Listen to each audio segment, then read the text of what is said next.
어머님, 칠순기념으로 해외여행 보내드릴게요. 정말이냐? 나 같은 늙은이를 여행에 보내준다고? 네. 저희가 다 준비했어요. 일주일 동안 좋은 곳 다녀오세요. 고맙다. 고마워. 평생 이런 대접받을 줄 몰랐네. 어머님께서 고생 많이 하셨잖아요. 당연히 해드려야죠. 민수야, 정말 고맙다. 엄마가 너를 잘 키운 것 같아. 엄마, 걱정 마시고 편하게 다녀오세요. 푹 쉬고 오셔야 해요. 저는 아들 부부의 따뜻한 말에 마음이 벅차올라 설레는 마음으로 동남아 여행을 다녀왔습니다. 그런데 집에 돌아온 순간 믿기 힘든 일이 벌어졌습니다. 현관문을 열고 들어가니 낯선 사람이 있었습니다. 여긴 제 집인데요. 한 달 전에 샀습니다. 뭐라고요? 여긴 제 집이에요. 아닙니다. 등기부등본도 여기 있습니다. 저는 너무 놀라 아들 민수를 불렀습니다. 민수야, 이게 무슨 일이냐? 엄마, 죄송해요.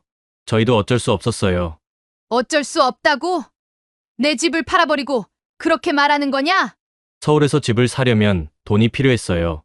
엄마 혼자 계시기엔 집도 너무 크고요. 그럼 나는 어디서 살라고 하는 거냐? 순간 말문이 막히고 분노와 허탈감이 몰려왔습니다. 그날 저는 단 하나의 결심을 하게 되었습니다. 과연 제가 어떤 선택을 했을까요? 그리고 그 선택은 옳았던 걸까요? 여러분이라면 이런 상황에서 어떻게 하셨을지 정말 궁금합니다. 본격적인 이야기 시작 전에 구독과 좋아요 눌러주세요. 모두 무료입니다. 그럼 시작하겠습니다. 안녕하세요. 저는 전라남도 순천에서 홀로 살아가는 73살 최미숙입니다. 남편은 벌써 15년 전에 병으로 세상을 떠났습니다. 갑작스런 암 진단을 받고 1년도 채 버티지 못했어요. 그때 민수가 고등학생이었는데 아버지 없이 어떻게 키워야 하나 막막했죠. 하지만 포기할 수는 없었습니다. 아들 하나에 제 인생 전부를 걸고 살아왔거든요. 새벽 5시면 어김없이 일어나서 순천중앙시장으로 나갔습니다. 채소 좌판을 벌이며 하루 종일 서 있었어요. 무릎도 아프고 허리도 끊어질 것 같았지만 민수 학비 벌겠다는 생각뿐이었죠. 장사가 잘 안 되는 날에는 저녁까지 남아서 떨이로라도 팔려고 했습니다. 농사철이면 남의 밭에 품팔이도 나갔어요. 모내기 할 때, 김매기 할 때, 추수할 때마다 새벽같이 나가서 해가 질 때까지 일했습니다. 손에는 굳은 살이 박이고 허리는 점점 부그러져 갔지만 그래도 견딜 수 있었어요. 우리 민수만 잘 되면 된다는 생각으로 말이에요. 겨울이면 더 힘들었습니다.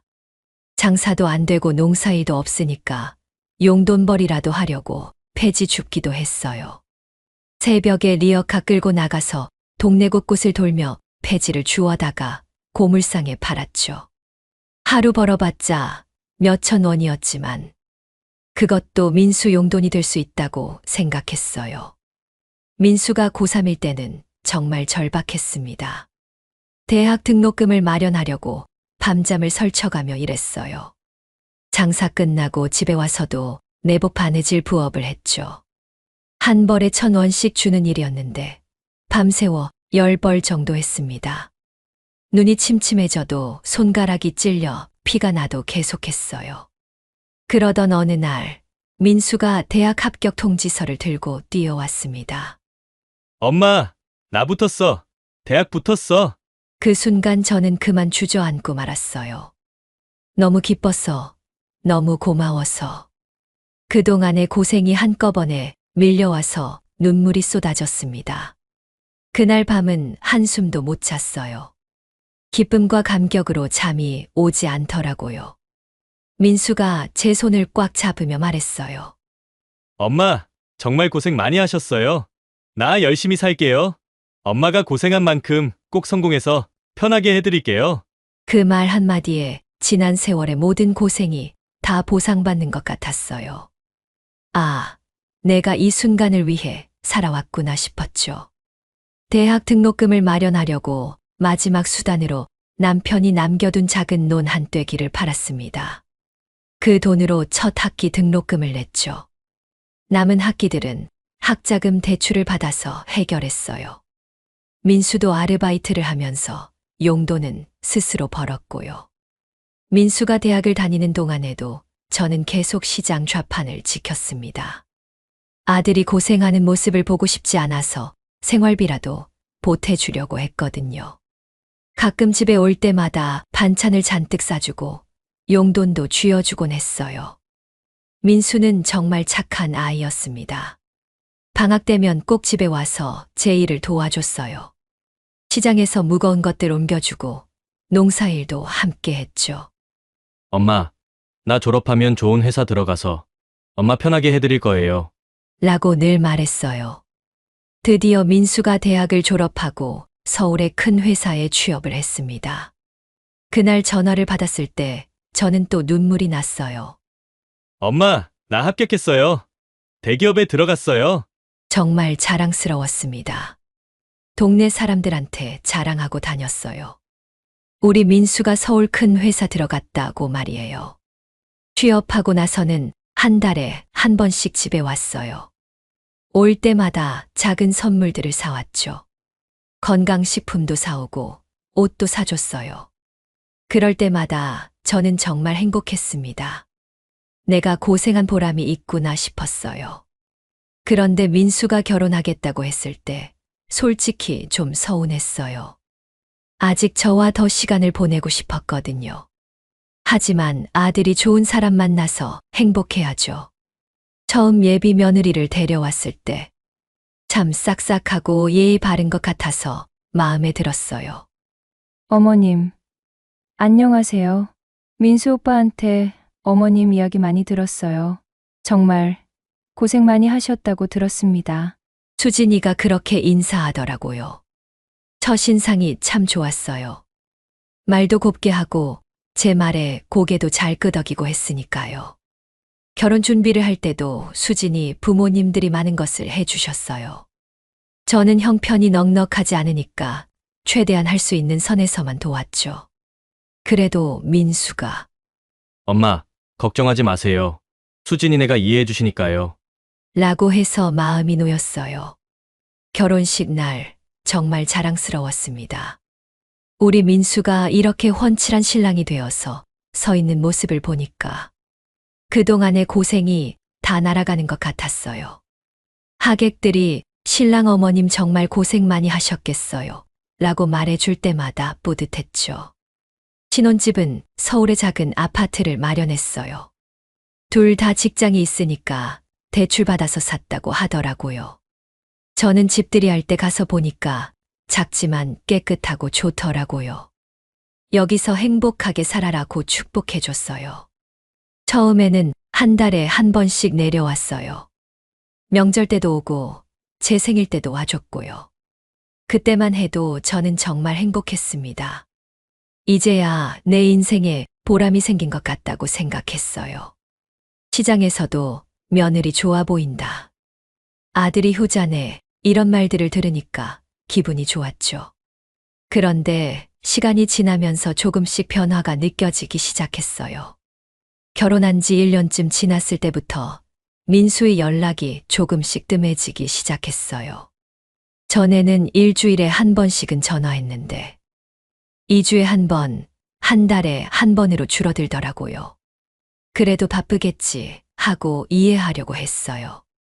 그런데 명절에 오는 것도 점점 부담스러워하는 것 같았어요.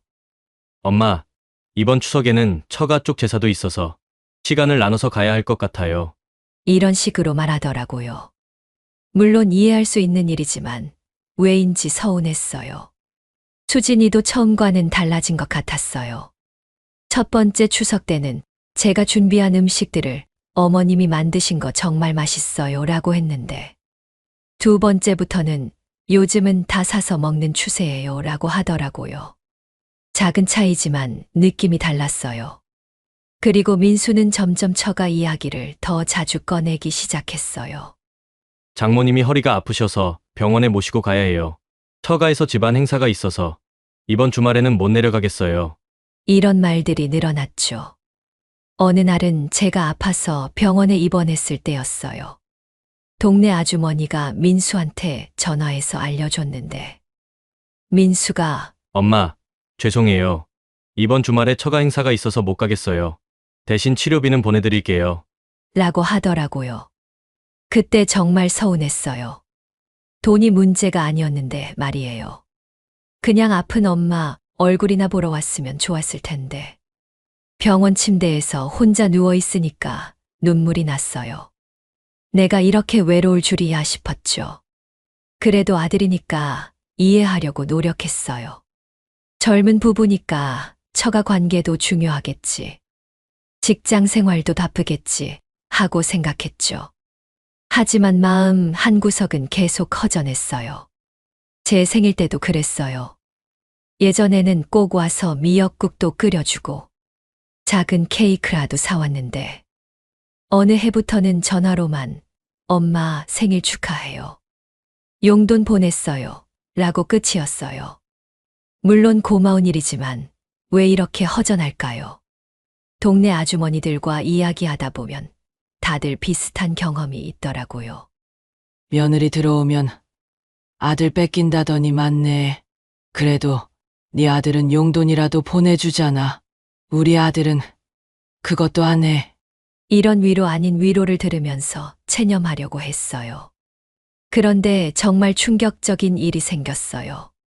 민수가 전화해서는 엄마, 우리가 여행을 보내드리려고 해요 라고 하더라고요. 뭔 여행이냐고 물어보니까 칠순 기념으로 해외여행 보내드리려고요. 수진이가 여행사에서 알아봤어요 라고 하더라고요. 솔직히 처음에는 의심스러웠어요. 그동안 연락도 뜸하던 아이들이 갑자기 웬 여행이냐 싶어서요. 하지만 며느리가 직접 전화해서 어머님, 그동안 저희가 소홀했던 것 같아서요. 이번 기회에 좋은 여행 다녀오세요 라고 하니까 마음이 누그러졌어요. 아, 내가 괜히 서운해했나 보다. 이렇게 생각해주고 있었구나 싶었죠. 여행 계획이 구체적으로 잡혔어요. 일주일 동안 동남아시아 여행이었는데 모든 걸 민수 부부가 준비해줬어요. 비행기표, 호텔, 여행 일정까지 다 알아서 해줬죠. 여행사 직원까지 집으로 와서 설명해줬어요. 어머님, 정말 좋은 여행 되실 거예요. 호텔도 5성급으로 잡았고, 관광지도 유명한 곳들로만 골랐어요. 여행사 직원이 그러더라고요. 저는 평생 비행기도 안 타봤는데 이런 호사를 누릴 줄 몰랐어요. 동네 사람들한테 자랑도 했어요. 우리 며느리가 해외여행 보내준다고 말이에요. 다들 정말 좋은 며느리 만났네. 부럽다. 이런 말을 해줘서 기분이 좋았죠. 그동안 서운했던 마음도 다 사라지는 것 같았어요. 출발 전날 민수가 전화했어요. 엄마, 내일 공항까지 모셔다 드릴게요. 좋은 여행 되세요. 그렇게 다정하게 말하니까 저는 감동받았어요. 역시 내 아들이야 싶었죠. 여행 자체는 정말 좋았어요. 평생 못 가본 곳들을 가보고 맛있는 음식도 먹고 사진도 많이 찍었어요. 다른 여행객들과도 친해져서 즐거운 시간을 보냈죠. 아들 며느리한테 정말 고맙다는 생각을 계속했어요. 일주일이 금세 지나고 한국으로 돌아왔어요. 인천공항에 도착했을 때 민수가 마중 나와 있었어요. 엄마, 여행 어떠셨어요? 재미있었죠? 그렇게 반겨주니까 정말 고마웠어요. 집으로 가는 길에 민수가 이상한 말을 했어요. 엄마, 그런데 집에 가시기 전에 할 말이 있어요. 뭔가 심상치 않은 기분이 들었지만 좋은 소식이겠거니 생각했어요. 혹시 손자 소식인가 하고 말이에요. 그런데 집 앞에 도착해서 보니 상황이 이상했어요. 대문이 다른 색으로 칠해져 있고 우편함에 다른 사람 이름이 붙어 있었어요. 민수야, 이게 뭐냐? 하고 물어봤는데 민수가 말을 못 하더라고요. 열쇠로 문을 열려고 했는데 안 열렸어요. 아무리 돌려도 안 열리는 거예요. 그때 안에서 누군가 나왔어요. 모르는 중년 부부였어요. 여기서 뭘 하시는 거예요? 하고 물어보더라고요. 여긴 제 집인데요. 하고 말했더니 그 사람이 아니에요. 여긴 저희 집입니다. 한 달 전에 샀어요. 라고 하더라고요. 그 순간 머리가 하얗게 됐어요. 무슨 말인지 이해할 수 없었거든요. 민수를 돌아봤는데 고개를 숙이고 있더라고요. 민수야, 이게 무슨 일이냐? 하고 물어봤지만 대답을 안 했어요. 그제야 알았어요. 제가 여행 간 사이에 민수 부부가 제 집을 팔아버린 거였어요. 엄마, 죄송해요. 저희도 어쩔 수 없었어요. 민수가 겨우 입을 열었어요. 서울에서 집 살 돈이 필요했어요. 엄마 혼자 사시기에는 너무 큰 집이기도 하고요. 그 말을 듣는 순간 가슴이 찢어지는 것 같았어요. 그럼 나는 어디서 살라고? 저희가 원룸 하나 구해놨어요. 거기서 지내세요. 라고 하더라고요. 평생 살던 집에서 쫓겨나는 기분이었어요. 그날 밤 저는 민수가 구해놨다는 원룸에 들어갔어요. 고시원보다도 작은 방이었어요. 침대 하나, 작은 책상 하나가 전부였고, 화장실과 부엌은 공용이었어요. 제가 평생 모아둔 살림살이들은 다 어디 갔는지도 몰랐어요. 민수가 말하길, 엄마 짐은 저희가 정리해서 필요한 것들만 가져다 놨어요. 나머지는 처분했어요. 라고 하더라고요. 어머니 유품도 남편이 남겨준 물건들도 민수 어릴 때 사진들도 다 없어져 버렸어요. 그 좁은 방에 혼자 앉아 있으니까 정말 막막했어요. 내가 이렇게 버려질 존재였나 싶어서 숨 쉬는 것조차 고통스러웠어요. 70이 넘은 나이에 갑자기 노숙자가 된 기분이었죠. 며느리 수진이가 다음 날 와서 말했어요. 어머님, 저희도 어쩔 수 없었어요. 서울 집값이 너무 비싸서 어머님 집 안 팔면 저희가 살 집이 없어요. 어차피 어머님 혼자 살기에는 너무 큰 집이었잖아요. 그럼 나한테 한마디 물어보지도 않고 팔아도 되는 거냐? 어머님이 반대하실까봐 그랬어요. 기정사실로 만들어 놓고 말씀드리는 게 나을 것 같았어요. 정말 기가 막혔어요. 제 동의도 없이 제 집을 팔아버리고 저를 이런 곳에 처박아 놓고는 어쩔 수 없었다는 말로 끝이었어요. 그동안 제가 아들을 위해 희생한 세월들이 이렇게 보답받는 건지 허탈했어요. 엄마, 생활비는 매달 드릴게요. 걱정하지 마세요. 민수가 그러더라고요.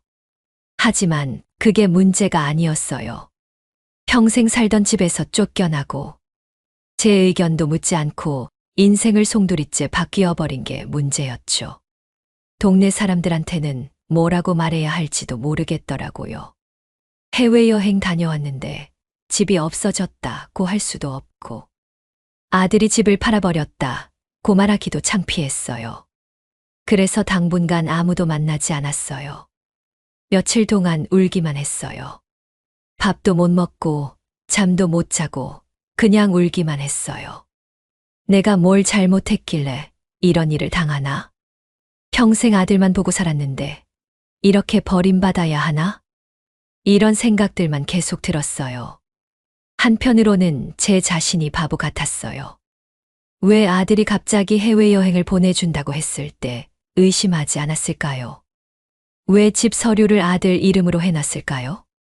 모든 게 제 잘못인 것 같아서 자책했어요. 일주일쯤 지났을 때 동네 아주머니 한 분이 찾아왔어요. 미수가 어디 갔다 왔어? 집에 다른 사람들이 살고 있던데. 그제야 상황을 설명해야 했어요. 아주머니는 어떻게 그런 일이 일어날 수 있냐 하며 함께 울어주셨어요. 그분이 말씀하시길 미수가 그래도 포기하면 안 돼. 뭔가 방법이 있을 거야. 라고 하셨어요. 하지만 저는 이미 체념 상태였어요. 이 나이에 무엇을 할 수 있겠어요?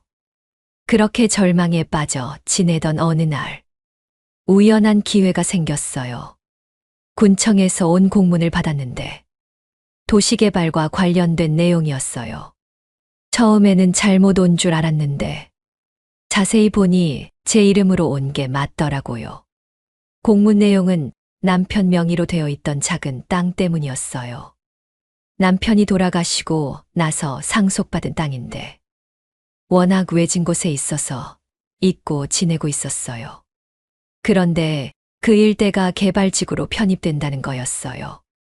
급하게 군청에 가서 확인해 봤더니 정말로 그 땅이 개발 예정지에 포함되어 있었어요.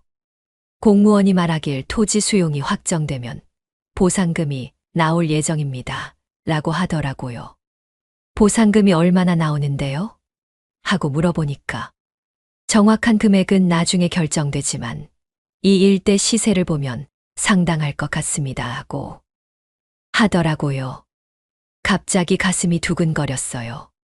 집에 와서 서류를 다시 찾아봤어요.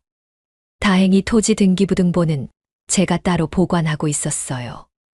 확인해 보니 그 땅은 여전히 제 명의로 되어 있었어요. 민수가 집을 팔 때는 몰랐나 보더라고요. 그 순간 깨달았어요. 그래, 아직은 끝난 게 아니야.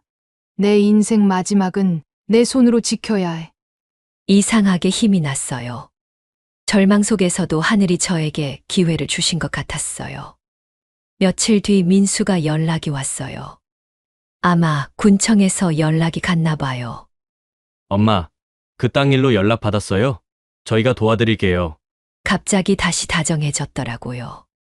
이제야 속셈이 보였어요. 수진이도 와서 말했어요. 어머님, 그런 복잡한 일은 저희가 처리해 드릴게요. 어머님께서는 어려우시잖아요. 예전과는 180도 다른 태도였어요. 집을 팔아버릴 때는 한마디 상의도 안 했으면서 말이에요. 하지만 저는 이번에는 속지 않았어요. 괜찮다. 내가 알아서 한다. 그렇게 말했더니 민수가 당황하더라고요. 엄마, 이런 일은 복잡해요. 저희가 하는 게 나을 것 같은데요. 너희가 해주면 또 나 몰래 처리하는 거 아니냐? 제가 따져 물었더니 할 말이 없더라고요. 그때 깨달았어요. 아들 부부는 제가 무능하고 무력한 늙은이라고 생각하고 있었던 거예요. 저는 그날부터 직접 발로 뛰기 시작했어요. 군청도 가고 등기소도 가고 감정평가사도 만났어요. 모르는 건 물어보고 어려운 건 설명 들으며 하나씩 배워갔어요. 감정평가 결과가 나왔을 때 깜짝 놀랐어요. 예상보다 훨씬 큰 금액이었거든요. 그동안 별것 아니라고 생각했던 그 작은 땅이 개발로 인해 엄청난 가치를 가지게 된 거였어요. 민수 부부는 계속 연락해서 저희가 도와드릴게요. 법적인 절차가 복잡하니까 저희한테 맡기세요라고 했지만 저는 단호하게 거절했어요. 내 일은 내가 한다고 말이에요.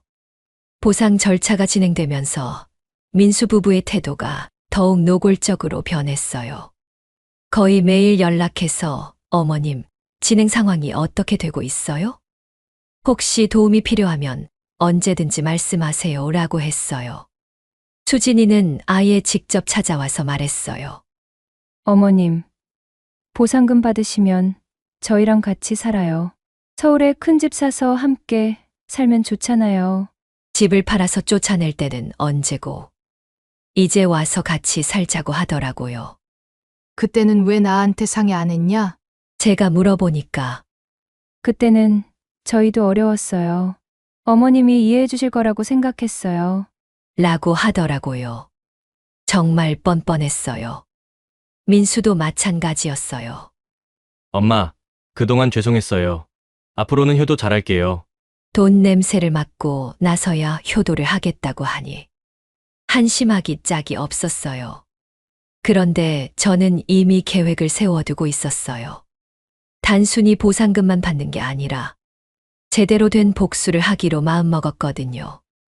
아들 부부가 저를 어떻게 생각하는지 똑똑히 보여주기로 했어요. 먼저 변호사를 찾아갔어요. 유언장을 쓰고 싶습니다. 변호사가 아직 건강하신데 유언장을 쓰실 필요가 있으신가요? 라고 했지만 저는 단호했어요. 네, 꼭 써야 합니다. 유언장에는 아주 명확하게 썼어요.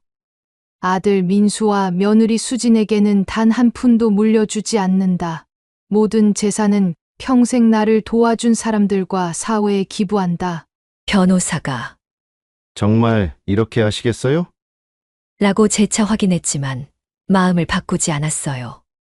그리고 보상 절차도 천천히 진행했어요.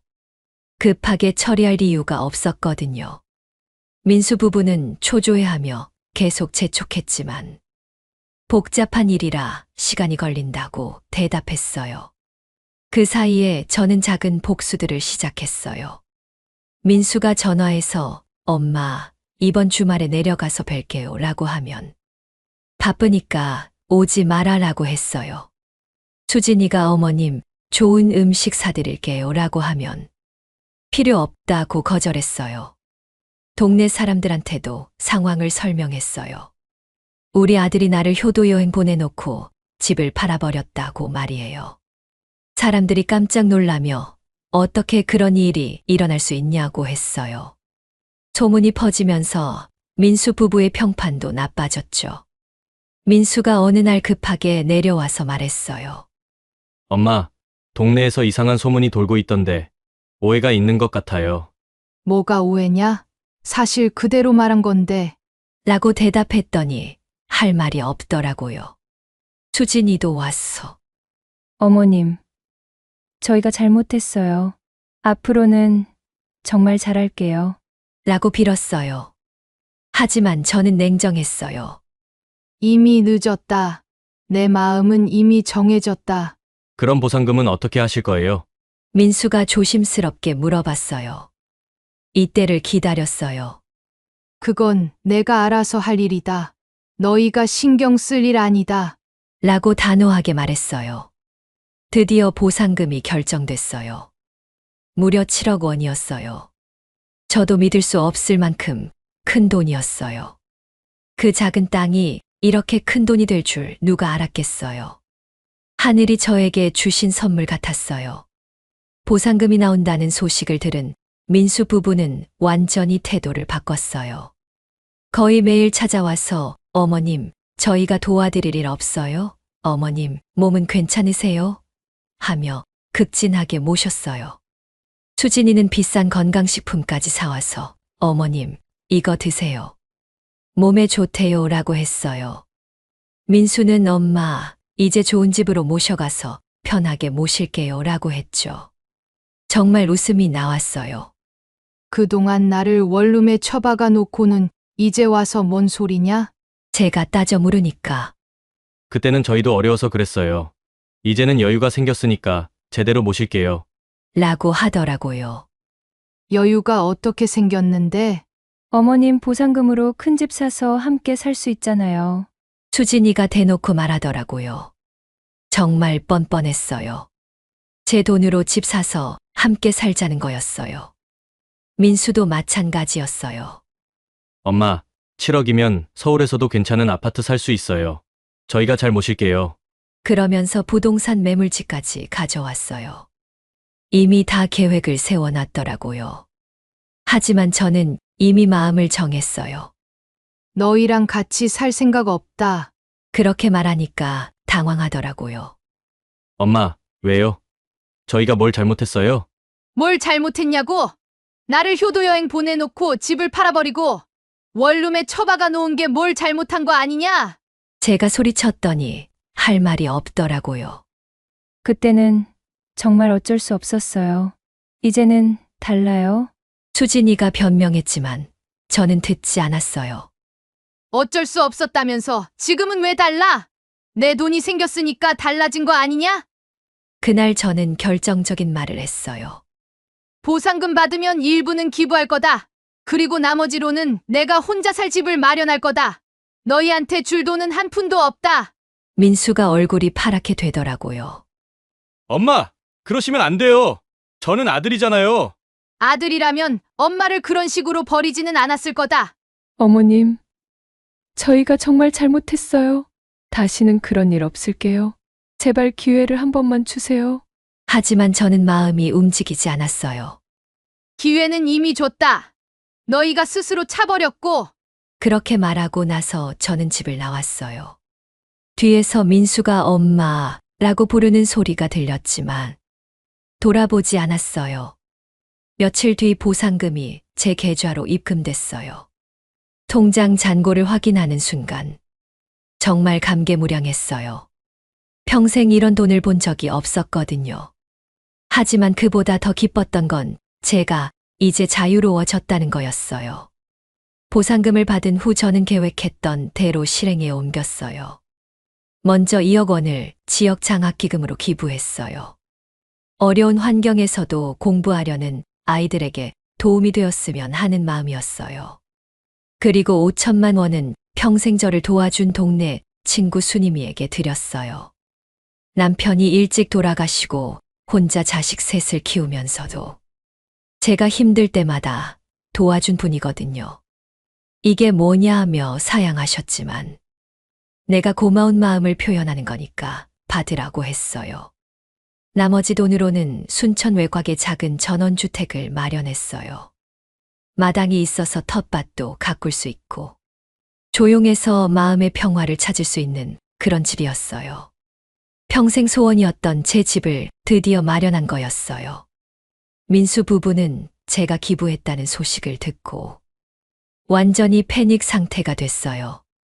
민수가 급하게 전화해서 엄마, 정말 기부하신 거예요? 그 많은 돈을 왜요? 내 돈 내가 어디에 쓰든 상관없지 마라. 하지만 저희도 가족이잖아요. 수진이가 울먹이며 말했어요. 가족이라면 나를 그런 식으로 대하지는 않았을 거다. 그들은 마지막까지 포기하지 않았어요. 새 집까지 찾아왔어. 어머님, 저희가 정말 잘못했어요. 남은 돈이라도 조금만 나눠주시면 안 될까요? 라고 빌었어요. 하지만 저는 단호했어요. 이미 내 마음은 정해졌다. 너희가 나한테 한 짓을 생각해봐. 그리고 준비해둔 편지 한 통을 건네줬어요. 편지에는 이렇게 썼어요. 민수야, 엄마는 너를 위해 평생을 바쳤다. 새벽부터 밤늦게까지 일해서 너를 키웠고, 대학 보내고, 결혼까지 시켜줬다. 그런데 너는 엄마를 어떻게 대했냐? 효도여행이라는 이름으로 속여서 집을 팔아버리고, 원룸에 처박아 놨다. 그때 엄마가 얼마나 절망했는지 아느냐? 돈이 생기니까 다시 찾아와서 함께 살자고 하는 너희를 보니 더 실망스럽다. 엄마는 이제 너희 없이도 잘 살 수 있다. 그동안 고생만 시켜서 미안하다. 민수가 편지를 읽고 눈물을 흘렸어요. 엄마, 정말 죄송해요. 다시 기회를 주세요. 하지만 저는 냉정하게 말했어요. 기회는 이미 줬다. 너희가 차버린 거다. 수진이도 무릎을 꿇고 빌었어요. 어머님, 저희도 아이가 생겼어요. 손자를 위해서라도 도와주세요. 그 말을 듣는 순간 잠깐 마음이 흔들렸어요. 손자라니 제가 할머니가 된다는 거였어요. 하지만 금세 정신을 차렸어요. 그 아이가 너희를 닮아서 나중에 또 나를 버릴지도 모르지 않느냐. 냉정하게 말했더니 할 말이 없더라고요. 이제 그만 가라. 다시는 여기 오지 마라. 그렇게 말하고 문을 닫았어요. 밖에서 한참 동안 울부짖는 소리가 들렸지만 마음을 바꾸지 않았어요. 민수 부부가 떠난 후 집이 조용해졌어요. 처음에는 좀 적적했지만 시간이 지나면서 이런 평화로운 일상이 얼마나 소중한지 깨달았어요. 아무에게도 눈치 보지 않고 제 마음대로 살 수 있다는 게 이렇게 행복한 줄 몰랐어요. 아침에 일어나서 마당에 나가 텃밭을 돌보는 것이 일과가 됐어요. 상추, 깨십, 토마토, 오이를 심어서 키우고 있어요. 제 손으로 기른 채소들이 자라는 모습을 보면 뿌듯해요. 이제는 아무도 위해서가 아닌 오직 제 자신을 위해서 하는 일이라서 더 의미 있어요. 동네 사람들과도 새로운 관계를 만들어가고 있어요. 텃밭에서 기른 채소를 나눠주기도 하고, 함께 차도 마시고 수다도 떨어요. 평생 아들만 생각하며 살았는데, 이제야 제 자신을 위한 시간을 보내고 있어요. 가끔 민수에 대한 생각이 날 때도 있어요. 아무리 미워도 제가 낳고 키운 아들인데, 어떻게 미운 마음만 있겠어요? 하지만 후회하지는 않아요. 제가 내린 결정이 옳았다고 생각해요. 며칠 전에는 민수가 한 번 더 전화했어요. 엄마, 아이가 태어났어요. 손자예요. 그 말을 듣는 순간 가슴이 뭉클했지만, 그래, 건강하게 키워라. 라고만 말하고 전화를 끊었어요. 손자 얼굴이 보고 싶지 않다면 거짓말이겠죠. 하지만 다시 그들과 엮이면 똑같은 일이 반복될 것 같아서 마음을 굳게 먹었어요. 제 인생의 마지막 시간만큼은 제가 주인공이 되어 살고 싶어요. 동네 순임이가 가끔 와서 그래도 아들인데 너무 매정하게 하는 거 아니냐고 말해요. 하지만 저는 내가 매정한 게 아니라 그들이 먼저 나를 버렸다고 대답해요. 순임이도 제 사정을 잘 아니까 더 이상 말하지 않아요. 요즘 저는 새로운 취미를 찾았어요. 독서예요. 평생 바쁘게 살면서 책 읽을 시간이 없었는데, 이제야 여유가 생겨서 도서관에서 책을 빌려 읽고 있어요. 소설도 읽고 수필도 읽고 가끔은 요리책도 봐요. 어제는 일기도 써봤어요. 최미숙의 새로운 인생이라는 제목으로요. 그동안 제가 어떻게 살아왔는지, 앞으로는 어떻게 살고 싶은지 써봤어요. 글로 쓰고 보니 제 마음이 더 명확해지더라고요. 이제 저는 후회하지 않아요. 아들을 위해 바친 그 세월들도 헛되지 않았어요. 그때는 그게 제가 할 수 있는 최선이었으니까요. 하지만 이제는 다른 방식으로 살 거예요. 남을 위해서가 아닌 저 자신을 위해서 말이에요. 하늘을 올려다보며 저는 오늘도 속삭입니다. 최미숙, 너 참 잘 살았다. 이제야 진짜 너로 사는구나. 바람이 불어와 제 머리카락을 스치고 햇살이 따뜻하게 제 얼굴을 비춰줘요. 이제야 진짜 자유로워진 기분이에요. 여러분, 제 이야기가 어떠셨나요? 저처럼 자식을 위해 평생을 바쳤지만 배신당한 분들에게 조금이나마 위로가 되었으면 해요. 그리고 무엇보다 여러분도 자신을 위한 시간을 가지세요. 남을 위해 사는 것도 소중하지만 자기 자신을 위해 사는 것도 중요하니까요. 지금까지 저의 이야기를 들어주셔서 감사합니다. 구독과 좋아요도 잊지 마세요. 그리고 댓글로 여러분의 생각도 나눠주세요. 여러분의 앞날에 항상 행복과 건강이 함께하길 바랍니다. 사연 세상이었습니다. 감사합니다.